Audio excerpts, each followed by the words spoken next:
The topic is President Obama's education plan, and we're fortunate to have with us to talk about that education plan Dr. PMillet from the College of Education at Tennessee State University. Dean, let's see if we can pick up where we left off before the first commercial break by talking about, from your perspective, talking about President Obama's education plan, period. Let's talk about it from that perspective. Okay. Well, I'm very pleased to talk about the education plan, because the thing with the plan, about the education plan, is lots of people have heard about it, that there is an education plan, but very few people know any of the details of the plan. So I'm pleased to share some of that with you. Let me introduce this discussion by kind of laying the groundwork, by saying something about how I see the educational system that we've got in the United States currently. And based on this discussion, then we can talk specifically about the plan. As I see it, there are a number of areas of concern that we currently have in the educational system. One of them involves the preparation and retention of teachers in the school system. One of them involves the success rates of our students in the school system. Are they going through to graduation and being successful in the school? And the third one is the rising cost of a college education.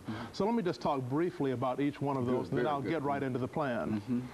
The first one talks about teachers that are in the school system. One of the problems that we see with teachers is that there is a very high attrition rate with teachers. They tend not to stay in the field. Of teachers that are in the field at any one time, approximately 30% of them leave the profession within the first 5 years. Approximately 50% of teachers are going to leave within the first 9 years. Of the teachers that remain, a challenge that we have is, because of the scarcity that we have, particularly in some high demand areas, math, science, special education, English language learners, those kind of things, sometimes we have teachers who are teaching outside of their areas of expertise. The unfortunate part is that sometimes when the first day of class comes, we have to have someone in the classroom. Someone's got to be in front. So that's a problem that we've got with the teachers. In terms of the student performance in the classroom, there's another challenge.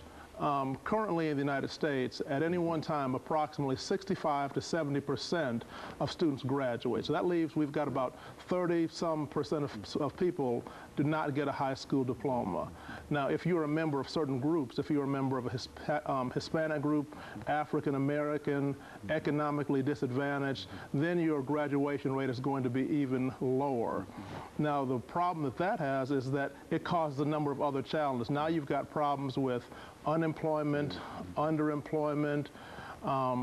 Many of the people that are currently incarcerated are going to have less than a high school graduation rate. So those are some of the kind of things that you see.